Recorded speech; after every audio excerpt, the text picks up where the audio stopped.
Yeah, well, a good business festival. First of all, it's not a conference, Mr. Rob. It genuinely is a festival. We want to create the world's first festival of purposeful and good business, and we are creating that. So think about something like South by Southwest's, that kind of thing, but for business. Because over the past few years, we've seen a new generation, of young people, or a couple of generations of young people now, wanting more from businesses and demanding more than just bottom line and shareholder value. And and just about every business worth their salt now is on a journey to become more purposeful, to have more societal benefit, and at the same time make money. And I think if now you just talk about bottom line and about shareholder value, your days are probably numbered. And I think COVID has certainly accelerated this movement towards businesses caring, and not just woke washing, not just greenwashing and all of that kind of stuff, because that gets, thankfully social media can point that out very, very quickly nowadays. So basically, it is the first world festival that celebrates this. We're taking place in Liverpool.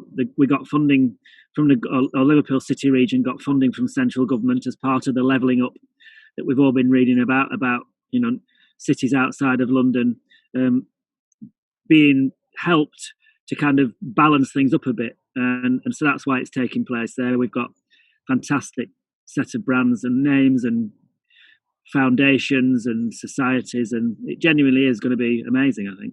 I mean, what sort of events are you going to have on there? You say it's not like a conference, more like a music festival, South by Southwest, I guess like a rolling 2 days of different types of events. Is it going to be like people doing talks? Yeah, well, there's no. We're not allowing anybody getting up on a stage and pontificating. So how it goes is, it's a 5-day festival. I'll explain that more in a minute because COVID has affected that. So the plan was a 5-day festival, and on the first week of October.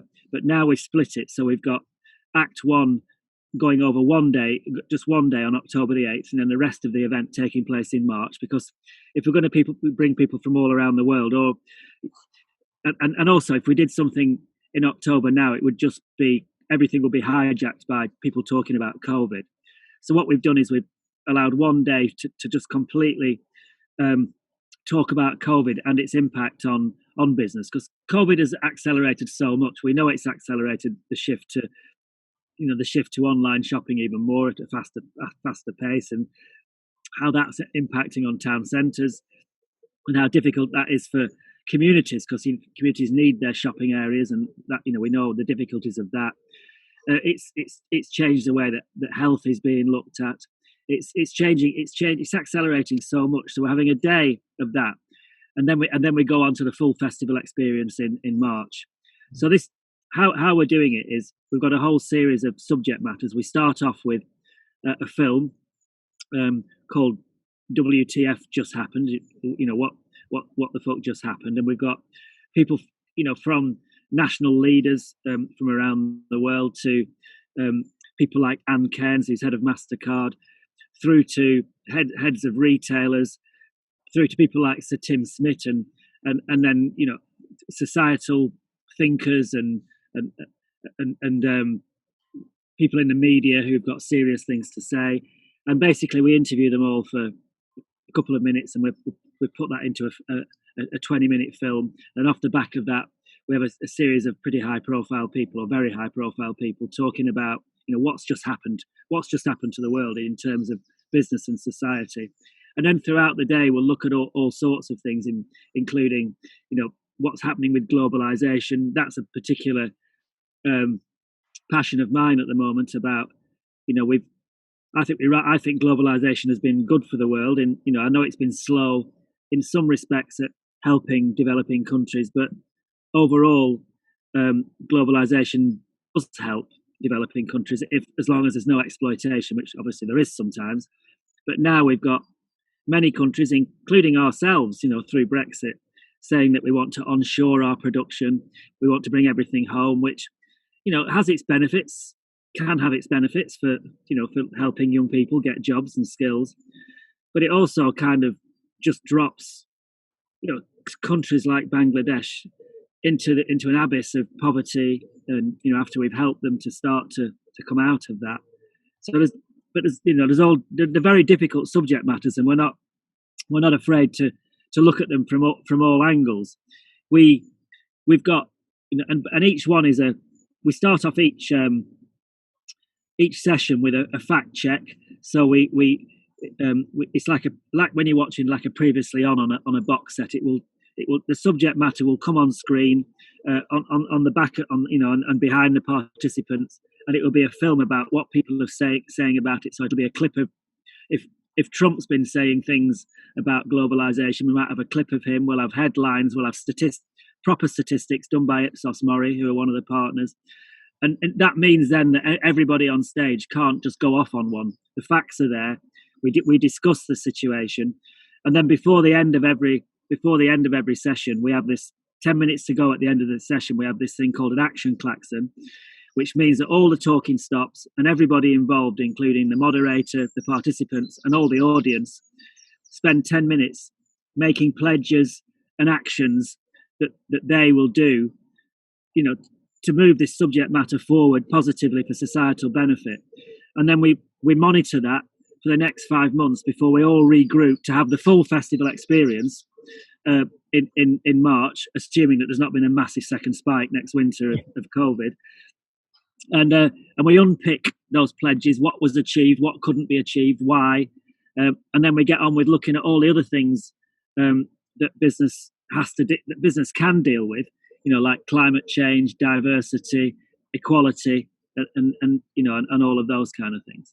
In a proper festival environment, we had Massive Attack booked to do the first completely carbon neutral concert and for October, and that was 15,000 people in Liverpool, with the whole of the car parks in Liverpool shut down, and you could only buy a ticket if you were local postcodes L1 and L2, or you could prove that you were travelling by sustainable transport, in other words, train and bike or walking. So that's how far we're going with this.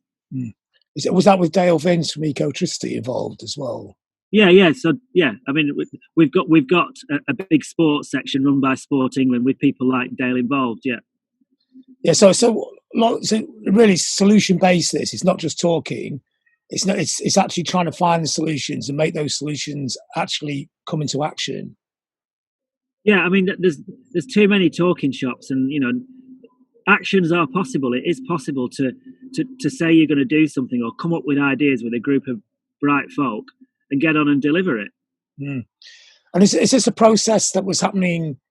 People were thinking, not everybody, but people going in this direction before COVID hit, but COVID's accelerated it. Basically, it's compressed 10 years into about 10 weeks.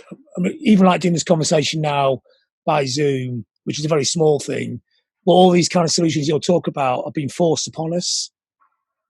Yeah, I mean, obviously, COVID is hurting a lot of people and has killed people and is hurting people and will continue to hurt a lot of people. But society, the human race has always responded well to disasters.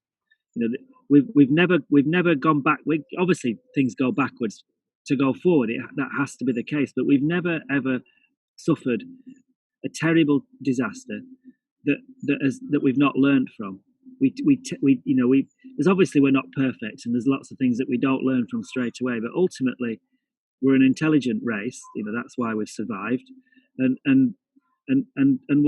we get on and solve things. And I'm a climate activist, but I'm also not a pessimist about it. I think that it's a matter of time before the balance tips towards us moving in a direction that starts to solve some of the major issues that we've got now. But we have to talk about it and we have to debate it, and we can't just moan about it. And you also can't shut out and just kind of non-platform people who you don't like. So we're not afraid to have on stage talking somebody from BP, and because we know that they have to, and they are, things can't turn overnight, but these big companies, they know that they're going to be toast if they don't, if they don't change their ways and they don't move forward with the world.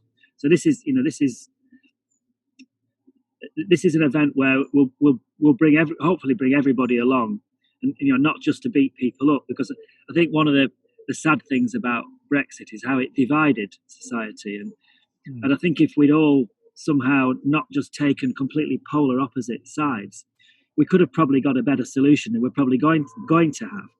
And this is what hopefully what this event partly learns from the crap that the Brexit debate brought upon British society, which I still think is pretty fractured. But you're right. You're right about COVID.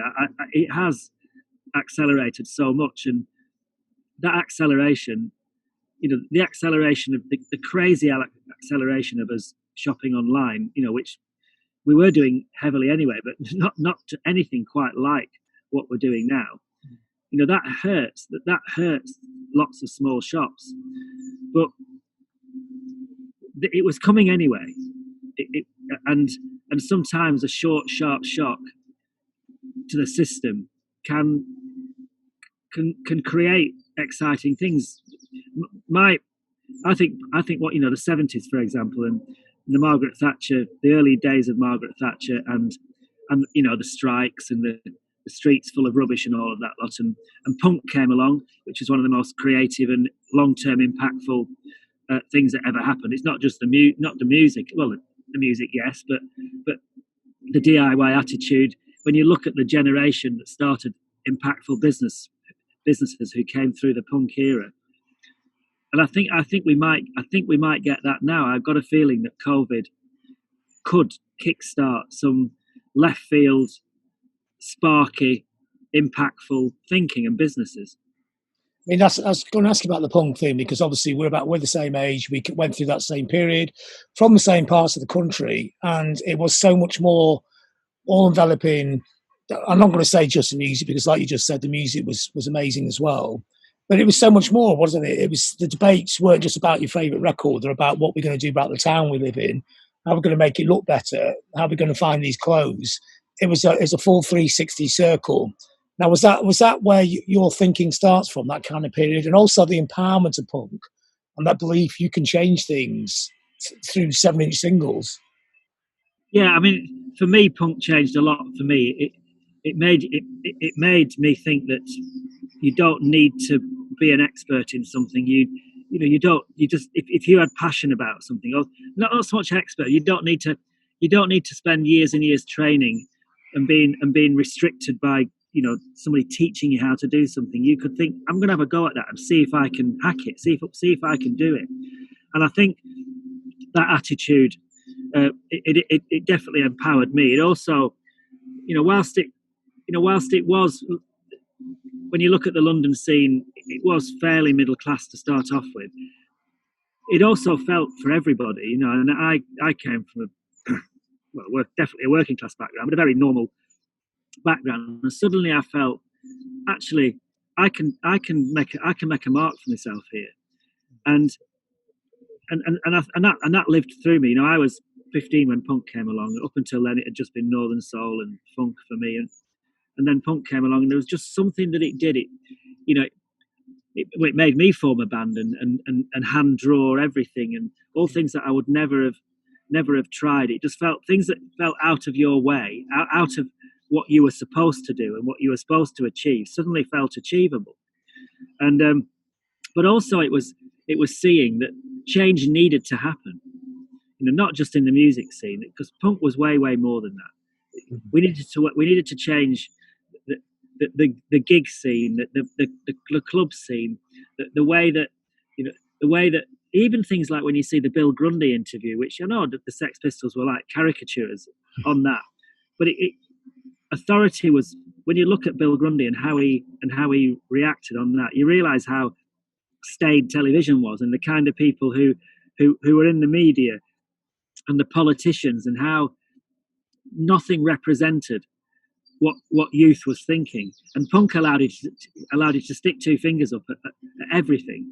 And I think new generation should always stick two fingers up at older generations, just for the sake of it. Sometimes they might be wrong, but I think unless you think that you can change something. Some things don't always need changing, and obviously some things people rail against which don't need railing against, and they're just doing it. But I still think that's a good thing, because even if you put two fingers up at 100 things and only two of them need changing, then you've achieved something. And that was a part of the energy of that, is amazing. But also the positive energy that came out of punk, the empowerment of ideas, the can-do attitude. And that line I could see all the way up to what you've done all your life and right through into this festival as well. I'm quite fascinated by the idea you can revolutionize business, and the ideas that you're using and the energy you're using from that comes from being a 15-year-old kid in Morecambe or Blackburn buying punk singles, and that empowerment of ideas is still driving you to this day. Yeah, I mean, it's partly that, and it's also partly my upbringing. I was my dad left when I was 3. I don't call him a dad because he wasn't ever a dad. So my father left when I was 3, and I was brought up by my mum and my nan and my pop, and my mum, my nan, and my pop, my granddad. And we never had any money spare, but they imposed fantastic values. Everything was about. We didn't use. None of us knew the word upcycling then, but everything was reusing everything, growing stuff in every little spare place you could find. My granddad making everything in his shed, and just all of those values also helped to do what we do, and that combination of nurture and nature. So the nurture is, you coming from a family that genuinely cared about not wasting things and genuinely cared about making money go a long way, and actually were political and cared about society, and then the nature of what's all around you being brought up at a time of the 70s. People, the media caricature it as flares and and glam rock and all of that, but it was a very, very different place. I mean, you'll know what Manchester was like, and it's unrecognizable. I mean, just going, I remember going to clubs like the Russell Club in Moss Side to see the Damned, and it was like it's like looking at a late 70s, early 80s film of the roughest parts of New York. When you see that footage, and unfortunately there isn't the kind of footage around of Manchester that there is of New York. But then when I went to London in 1979, so I moved to London when I was 18 in 1979, and London had lost 2.5 million of its population. It was down to 6.5 million because, for all sorts of reasons, people, the city was hard to navigate. It was tough. It wasn't working that well. Jobs were hard to come by. A completely different place than it became. But all of that created opportunity. It created opportunity in Manchester. It created opportunity in London, and the cities became much better places as a result of young people seeing that opportunity and going for it.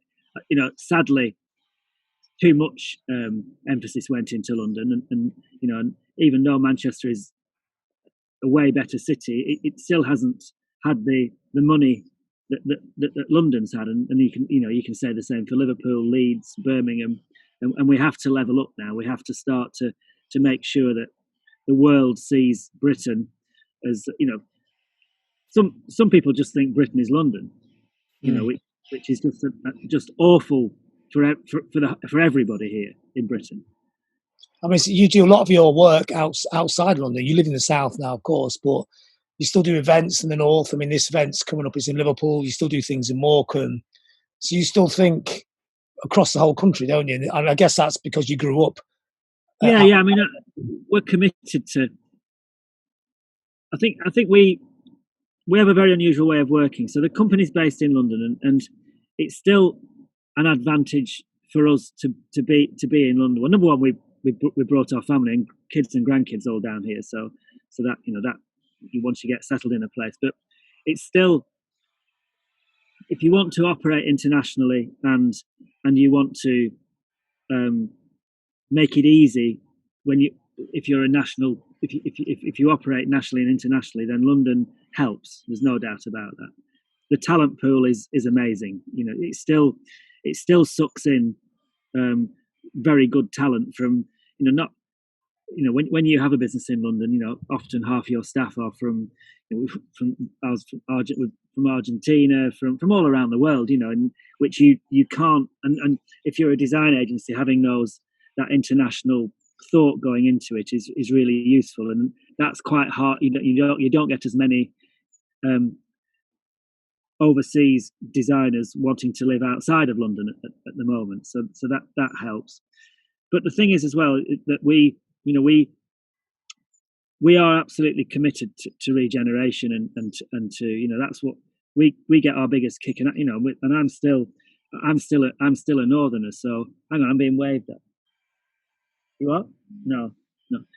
Asking if the dog's been fed. That was more important. Well, it is actually, yeah. And she hadn't been fed, so the dog's getting fed now. I'm glad to know that. Yeah. So we're committed to to leveling up. That's what we've always done. I know my background from being born in Morecambe, from the age of 8 living in Blackburn, and I still am a northerner. That's my sensibilities, and we get our biggest kicks out of the Festival of Thrift in Redcar, Festival of Making in Blackburn, Vintage by the Sea, the one we've just done at the moment, Box on the Docks in Salford, which you should have a look at. It's fantastic. That we know there we do quite a lot of events in London, but we know that our northern events impact more on community and an economic impact for those local areas. And we know that when we do our the regeneration and our coastal regeneration, when we do it in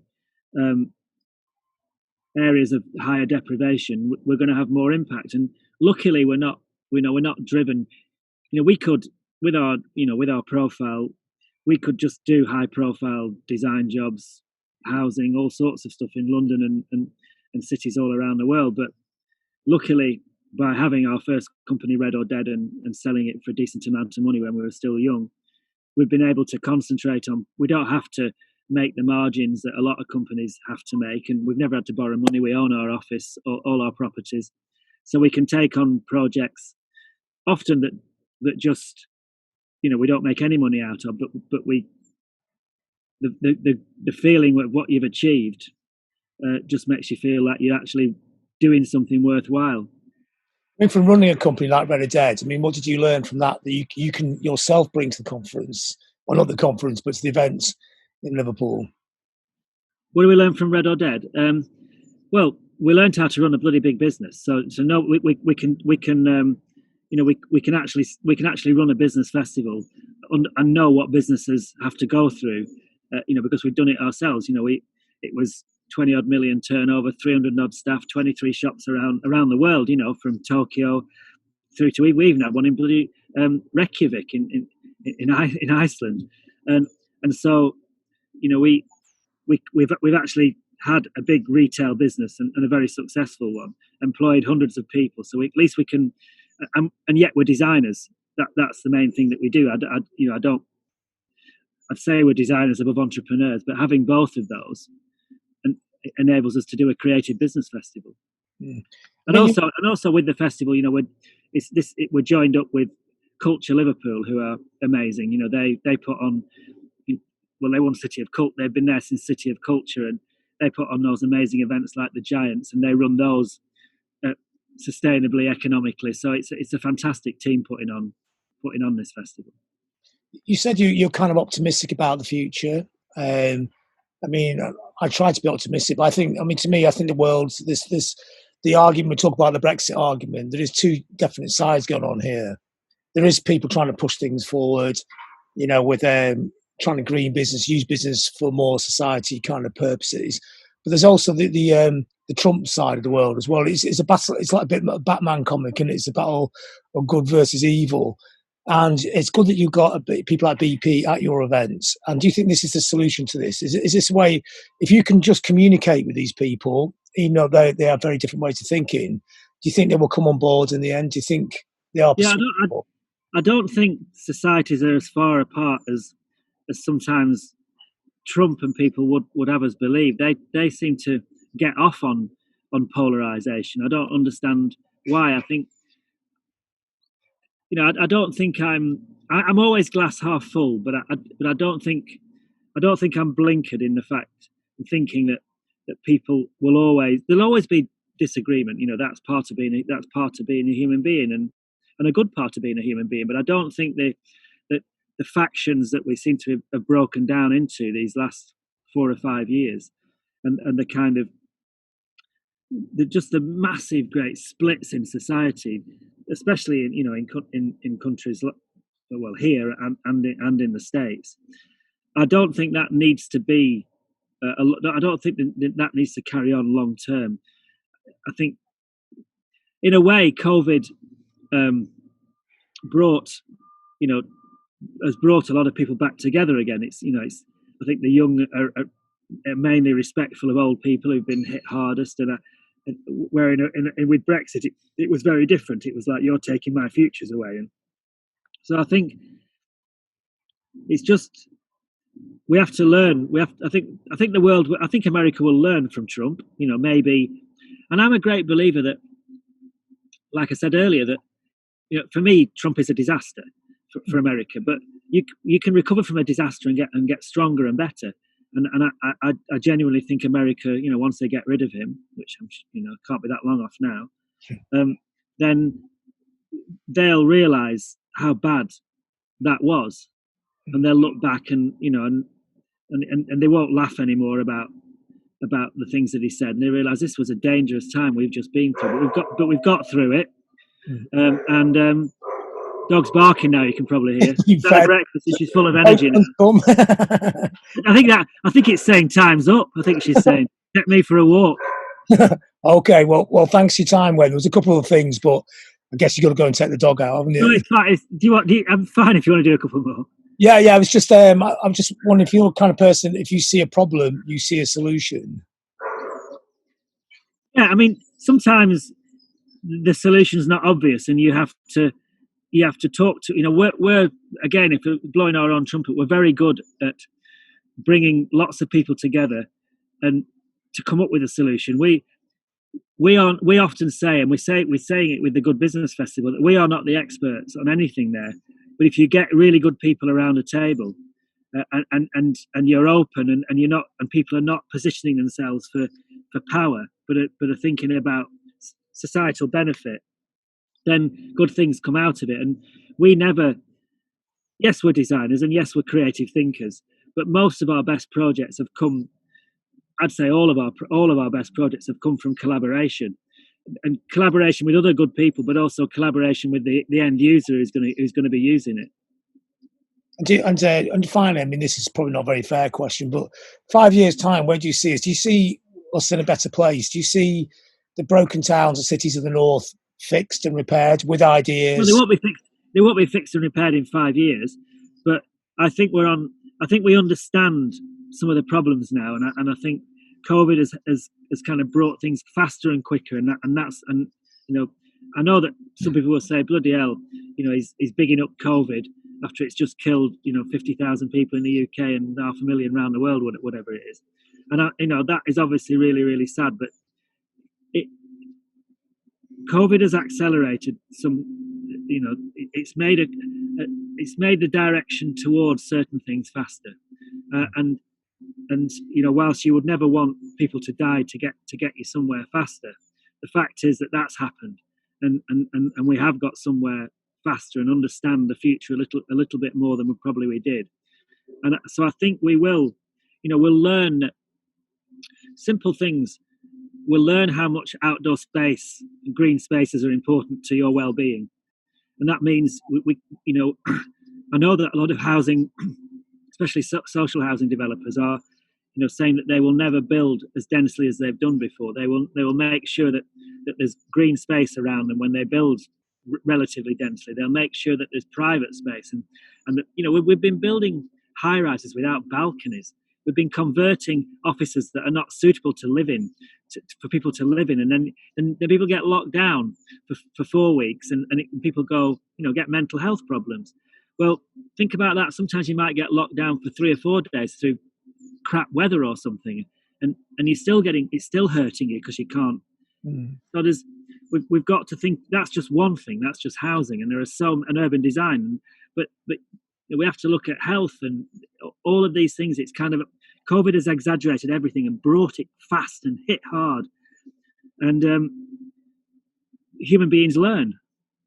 And finally, this with the festival, what you're saying is that business is in a unique position to maybe facilitate some of these changes or create the structure to make these changes happen. Yeah, because now, obviously social media, the internet has its issues, but one thing it does allow is to call out bad.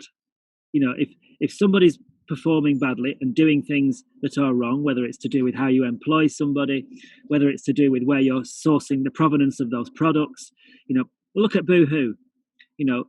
It's great that things like that happen. It's fantastic.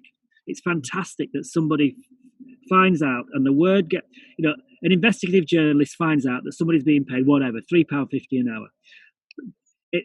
20 years ago, 10 years ago, that would have kind of been a story in the press and it would have gone. But now it resonates. Bang, bang, bang, it goes. Somebody says, I'm not shopping there anymore. And then a retailer of one of those brands says, and I'm not stocking you anymore because I've got all these customers who are talking about it. Look, it's online here. There's 50 of them on this forum.